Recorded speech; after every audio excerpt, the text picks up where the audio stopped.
So let's just do a little bit more on the MA1 model.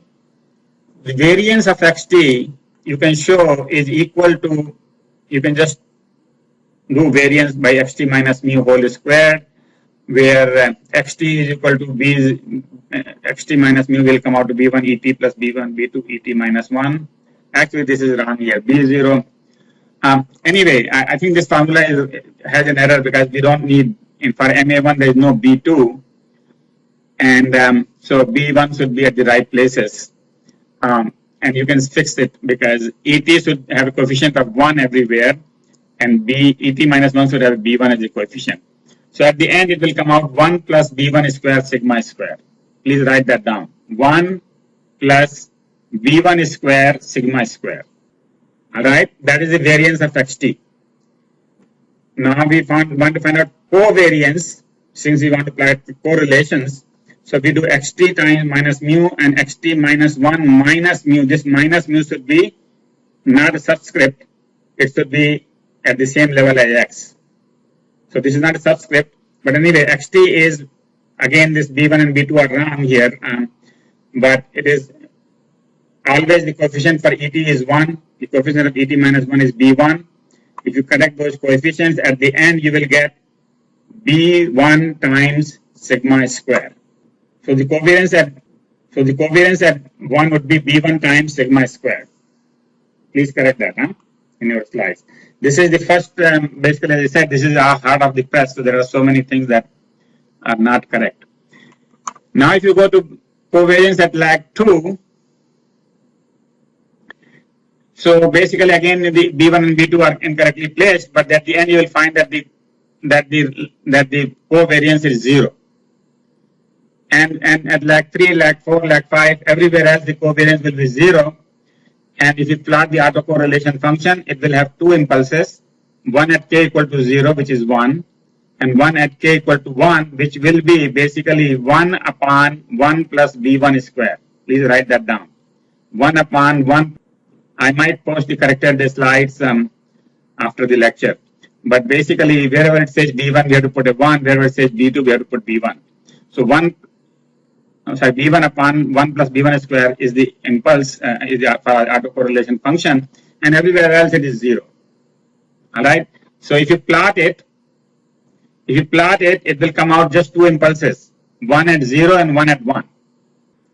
And this applies for all other moving averages too. If you have moving average of order q, this is how the autocorrelation function will look like, is that it will have impulses up to q. After that it will be 0. And 0 doesn't mean exactly 0. In real practice, it will be non-zero, but it will be within the confidence interval. So that, and the confidence interval, like we said last time, we derived this was 2 upon square root of n and minus 2 upon square root of n. Those are the two bounds. So if something is within those bounds, we say those are 0, and anything is outside that bound is non-zero. So not everything is non-zero, but what we do is we do the autocorrelation function, and we find out which is the highest autocorrelation function that is non-zero. So in this example, q equal to 8 is the highest. It is the non-zero. And therefore, for whatever this series came for, this is not for this series, but whatever this series is, this autocorrelation function is for, we will have to fit a moving average model of order 8. So the good thing is for the moving average models that you can very easily calculate the order. You don't have to try every possible way. You don't have to go MA1, MA2, MA3, MA4, MA5. You can just calculate the autocorrelation of X, not of E's. We don't know E's yet. We just take the X values which are given. We calculate the autocorrelation function of X. We plot it, and then we see where it is more than 2 upon square root of n or less than minus 2 upon square root of n. When it is outside of these bounds, then we say they are non-zero, and we find the highest non-zero value, and that is the order. No, 0 is always 1. For every variable, the autocorrelation at 0 is 1. Because that is by definition. Autocorrelation is defined as covariance divided by variance. At lag 0, covariance is equal to variance. And therefore, at lag 0, for every variable, this is 1. We don't look at the highest. We just look at non-zero. I said non-zero. So you find the highest Q. You find the highest Q for which the autocorrelation is non-zero. So here, Q equal to 0, Q equal to 1 at highest K, let me put it this way. K equal to 0, K equal to 1, K equal to 2, 3, 4, 5, 6, 7, 8. At K equal to 8, it is still non-zero. After that, 9, 10, 11, 12, everything is 0.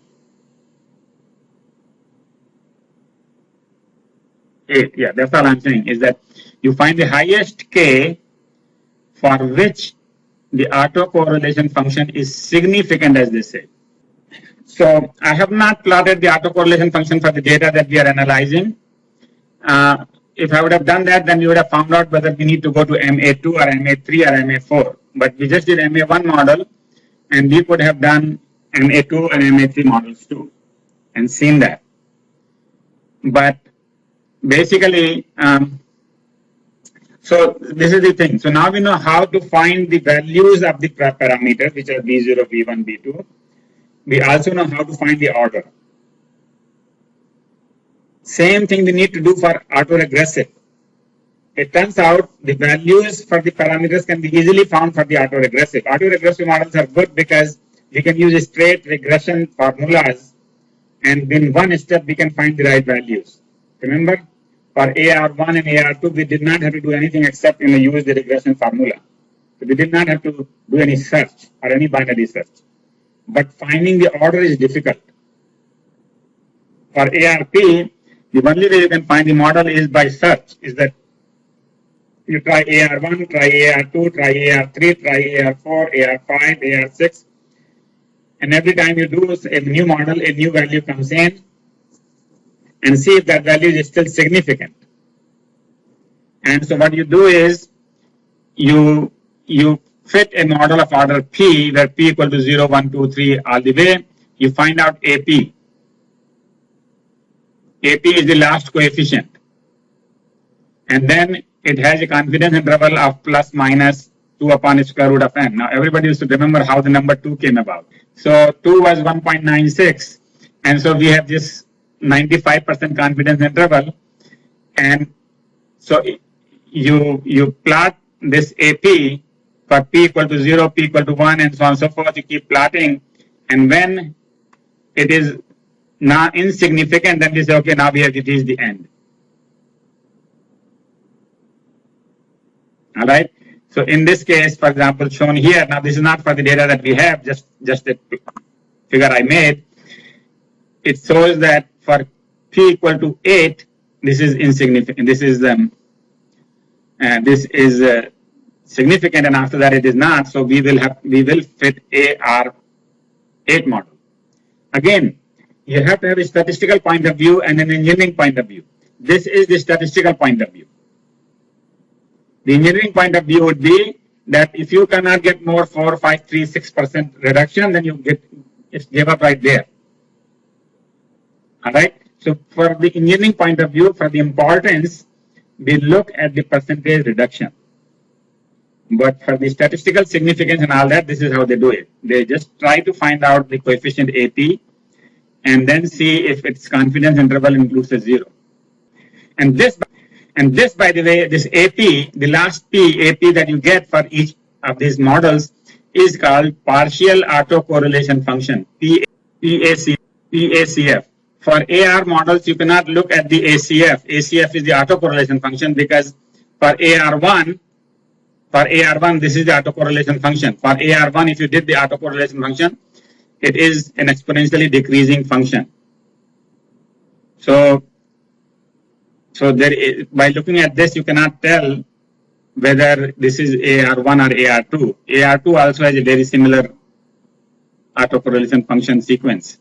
So by looking at the autocorrelation function for AR models, you cannot tell what order of AR can you use. All right. So you have to look at PACF, partial autocorrelation function. For the moving average models, by looking at the autocorrelation, you can see what order of the MAQ model you can use. So autocorrelation function is good for moving average, and partial autocorrelation is good for the auto. So now you know there are two kinds of models. Moving average, we are just doing on the right side, all we have the error terms, and the autoregressive, on which on the right side we have the x values, the past x values. And so autoregressive and moving average. But there is a third kind of model called integrated model. Now the integrated model is for non-stationary series.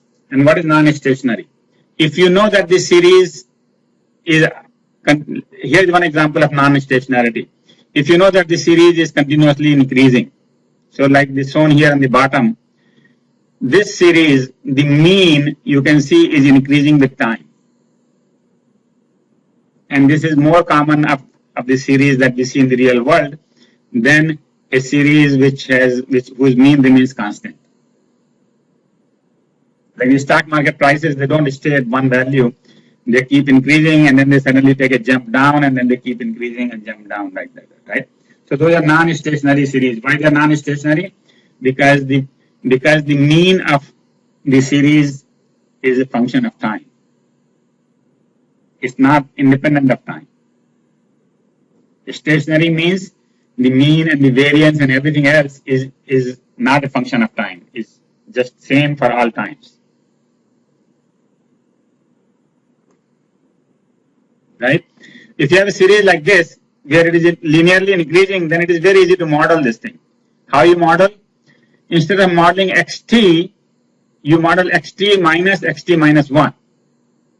So you just take a difference and then it will become horizontal.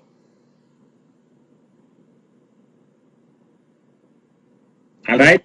And then you can model it as a normal series, like you could say xt minus 1 is equal to b0 plus b1 et, and you can have as many error terms as you want. And so this model would be 1 minus b times xt, this is b times xt, right, equal to b0 plus b1 et. So using a b operator, now what we have done is we have put a b operator here on the left side, and then we have a moving average model. Actually, this is not really a moving average, this is a white noise model, because on the right side we have nothing except the errors. And again, these b1 should be 1. So you should have b0 plus et, b0 plus et, b0 plus et everywhere. The coefficient of et is always 1. So now this is called the integrated model of order 1. Okay, and why it is called integrated? Because we are differentiating on the left side, which is equivalent to integrating on the right side. If I brought this here on the other side, that would really require a summation of an infinite series, and so that becomes an integration. So it is differentiation on the left side. We are differentiating xt minus 1, and so this is called integrated model. And so you see xt is not stationary, but 1 minus bxt is. If you do xt minus 1 and you plot it as a function of time, it will be a horizontal line with variation around it. All right, now, so we go into, and you don't have to do just one differentiation. Sometimes you have to differentiate many times. For example, if you find that the increase is parabolic, if it is parabolic, then you may have to differentiate one more time. So xt minus 1, that is first differentiation. And then you do one more time, xt minus 1 minus xt minus 2, which is like 1 minus b squared xt. So you differentiate it once and then you differentiate it again. And then you get the white noise. Again, everywhere it should be 1 times et. Et should always have a coefficient of 1. So this is an I2 model, by the way. I2 means integration of the second order. Now, you could have integration of the third order, fourth order, fifth order, sixth order, and you could have any mixed orders and all that. So you could have a whole polynomial in b's there, 1 minus b actually there. And so that is possible. And you could have any mixture of autoregressive, moving average, and integrated. And so what we call is a combined model, which is called ARIMA model. ARIMA is autoregressive, moving average, and I all combined. But before we go to ARIMA, we go to ARMA. ARMA is autoregressive and moving average combined. So you could have autoregressive and you could have moving average. When you have both kinds of terms, that is called ARMA model. And you could have integration here, like here. This is called ARIMA model. Now, believe it or not, my PhD thesis was on ARIMA models 30 years ago. And my latest PhD student thesis on mobile video modeling uses SARIMA model, which is coming up in the next slide. So this is a kind of technique that has been used quite a bit in computer science, and that's why it is important that this be part of the performance analysis. But anyway, so if you have any sequences that you are measuring, any sensor results, any page fault results, any queries that you are measuring sequence, you will find these ARIMA models very helpful. So anyway, ARMA PQ model means autoregressive of order P and moving average of order Q. And again, the coefficient of ET should be 1. I have to fix that everywhere. ARIMA PDQ, P is the AR part, I is D, and moving average is Q. So this is polynomial of order P times 1 minus B. Remember, this is 1 minus B raised to D. That many times you have to differentiate. Equal to psi Q of B times ET. Now, obviously, these models are very much used in the finance world, but they're also used in computer science quite a bit. And now let us introduce one more complexity before we finish this chapter. And that complexity is seasonality. So sometimes the non-stationarity is not just one way, that it just keeps going up or going down, or or straight line or parabolic. It is sometimes cyclic. Every January something happens, and every December something happens. So mean temperature, for example, in December is always lower than that in November, in every November, and in May it is always higher than in March, right? We all know this. Seasons are there, right? And so there is a cycle. So temperature has a yearly cycle. Similarly, there are things in computer science which may have a cycle. If you have a cycle, then what you do is, for example, if you want to model temperature, then you would take the value now and take the value 12 months ago, xt minus 12, take the value this month, minus xt minus 12. That could be a white noise. That could be modeled either as a white noise or modeled as, moving average or autoregressive or whatever you want to model. So that would be stationary. So you don't have to take the value from today and the last month. You have to take the value from this month and 12 months ago. And then if you plot that, maybe that would be stationary. And so that would be 1 minus b raised to 12 xt is equal to b0 plus b1 et. Again, everywhere b1, I have to fix all the way through. Et has to have a coefficient of 1. All right. So that brings us to combining seasonal with ARIMA. Now, the seasonal could be any kind of polynomial in B12, or in this case, any kind of polynomial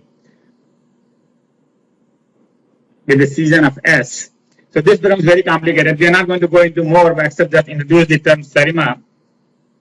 And the reason I have to introduce SARIMA is because SARIMA and FARIMA, actually, that is on this slide, and these are the two key things, and that's why this whole chapter was done, is because we are going to use this.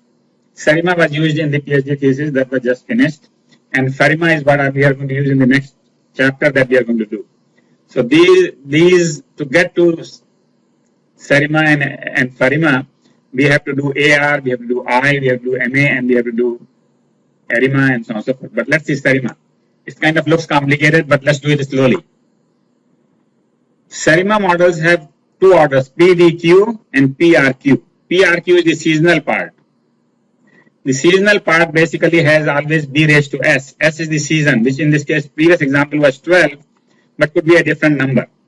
So B raised to S you have in power r here, you have a polynomial of order p in b raised to s, and you have a polynomial of order q in b raised to s. So that is capital P, capital R, and capital Q. So there are three polynomials which are b raised to s. And then you have PDQ, which is the normal arima, P, D, and Q. This is a polynomial of order P. This is a differentiation of order D. This is a polynomial of order Q. If you multiply all of these terms, you will get some sequence, some power of B. Okay? And then that would be your SARIMA model. All right? Good thing is that when we use these models, we really don't have PDQ very large or PRQ very large. As we'll see in the next example in a minute, these are generally zeros or ones. If these are zeros or ones, these are not as complicated as they look on this slide. All right. So when you have a seasonal model, you have the non-seasonal part, which is PDQ, and you have a seasonal part, which is PRQ, and you have a season S. And this is how you write it. You say I'm fitting a SARIMA model of order PDQ and seasonal part PRQ with a season of S. The next slide will make it little bit maybe little more clear, but basically we are not going to fit any SARIMA models here in this class. The reason I'm introducing it here is that in case you have to use this in your own cases or in your own work, you know that these things exist and you can pick up a much more complicated book on time series analysis and study how to do it. But right now, if you just know the existence of ARIMA and SARIMA models, that's all we need. Now, FARIMA. So FARIMA is nothing but ARIMA, except that the D part can be, now this I have just changed this line, by the way. In your slides, it might be different. I just changed this morning. So basically the D part can be fractional. In your slide, it said PDQ can all be, can be fractional, but that is not really necessary. Only thing that is fractional is the D part. And so you put an integer part D plus a delta, where delta is somewhere between -half to +half. So basically what you do, you use fractional integration, and that is important for some applications. We'll see in a minute.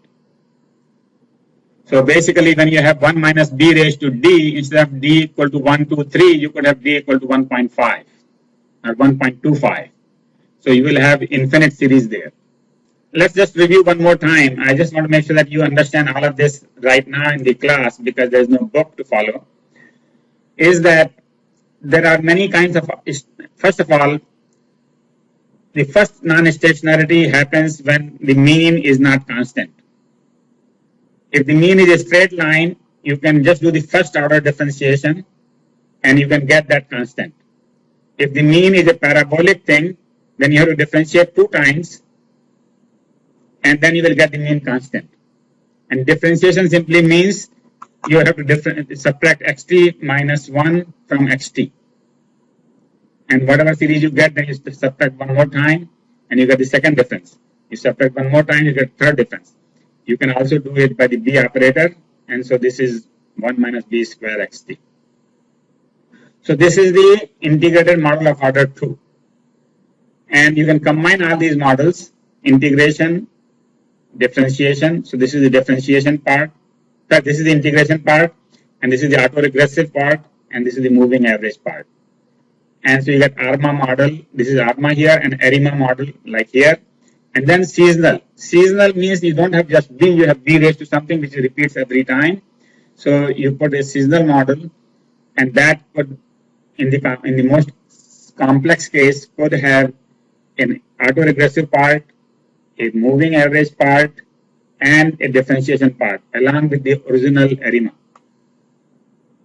All right, and then the FARIMA model, where you have the simple ARIMA without any seasons, but the differentiation is fractional. So the time phase, one of the things is that in the previous cases, we clearly assumed that all the predictors were uncorrelated. And here, all the predictors are correlated. By definition, we are predicting xt on xt minus 1, xt minus 2, xt minus 3, and they're all correlated because you know the autocorrelation function. So you can see that this is, and second, so basically that is one thing. Second thing is, really in the time series model, we really don't have any other predictors except the series itself. So we are not predicting X based upon temperature or something else. We are predicting temperature based upon temperature. Right? And so this is a sequence. This is basically we are saying that if we don't know anything else, we just have some variable. Can we predict that variable by itself, from itself? And that's the whole time series thing, is that we don't have any other Y, we just have X. All right, let me show you a case study. So this is actually the PhD thesis of Abdul Karim. And so he was trying to model mobile video. And he measured the time series of the frame sizes. So when you watch a video on your smartphone, this is how the frame sizes might look like. A very large frame, and then some small frames, and then large frames, some small frames, some large frames, some small frames, and so on and so forth. And the reason you have some large frames or some small frames is because of the way compression is done. So in the MPEG compression, which is most commonly used compression today, there are three kinds of frames. Independent frames, these frames are fully not compressed. They are not compressed, basically. They are independent.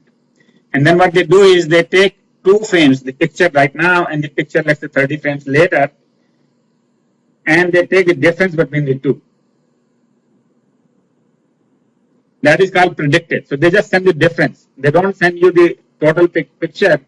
They just send you the difference. Right? That is called predicted. Actually, not but they don't take the two pictures. They take the previous picture that you have seen, complete picture, and then the next frame would be just the difference from the previous frame. That will be predicted. And that will be smaller because now you don't have to send the whole, every single bit. Only some bits are non-zero. Only those bits, those pixels they send you. Right? Those are P frames. And then they can reduce even further by taking two frames which have been sent, and in between they can just take the difference from both of those and send you something which you cannot predict from those two. So that is called a B frame. Those are even smaller.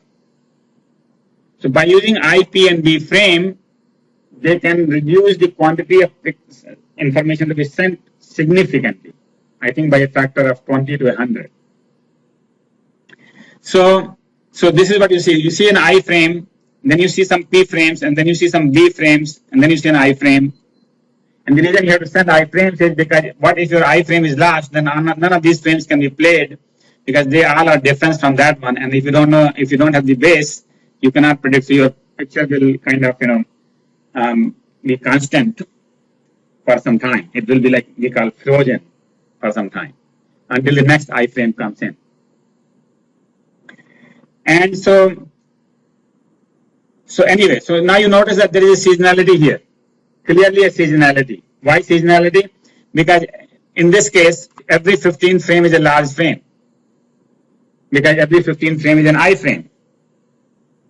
All right? And then these things have a season. So basically, so he also looked at the autocorrelation function. And by looking at the autocorrelation function, it never really goes to 0, but every 15th one is large, which is expected. All right. Number 15 is actually what we call GOP size, group of picture size. Basically, group of picture means that these first 15 pictures are together, and the next 15 pictures are together, the next 15 pictures are together, because for first 15, we just send the first one, and then we started sending the differences. So GOP size basically determines the seasonality.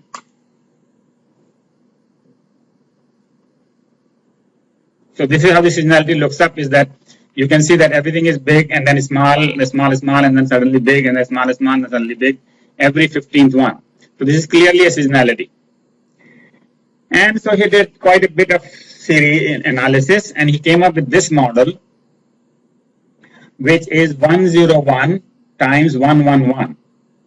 So this is the ARIMA model. AR part is 1, integration part is 0, moving average part is 1, and the seasonal thing, the seasonal part also has 111. Seasonal part has a difference of 1 and an autoregressive part of 1 and the moving average part of 1. And the S, the group size, is 15. This obviously led to about 10-15 papers that he wrote, and a PhD thesis. So basically, you can see that fitting all this is actually not trivial. Trying to find out the right model is not trivial. But at this point, what you should do is you should be able to understand when somebody says SARIMA, you should be able to understand what SARIMA means or what ARIMA means. What basically, you know, when somebody says SARIMA PDQ times PRQ, what does that mean? Right? So PDQ is the autoregressive integrated moving average part, and PRQ is the autoregressive integrated and moving average part for the seasonal part. All right, and so that is the model that he fit, SARIMA 101-111. All right, and he showed that this model is good for most of the movies that he analyzed. He analyzed 50-60 movies, and this model, which has only ones and zeros and not 3, 4, 5s, which would be very complicated, and therefore it has, because it has only ones and zeros, it has only 5 or 6 parameters. With that, he could predict what is coming next, and with that prediction, he was able to basically optimize the resource allocation. So when you want to allocate the resources on the network, you can figure out those 5 or 6 parameters, and then you can say, well, this is how I will allocate the resources for this movie. Oh yeah, 15 lag is, again, it's very clear. That is easy, that is understood. 15 lag is the period after which we send iframe. So when you decide MPEG, you have to decide how often to send what they call a keyframe. Actually, keyframe is the iframe.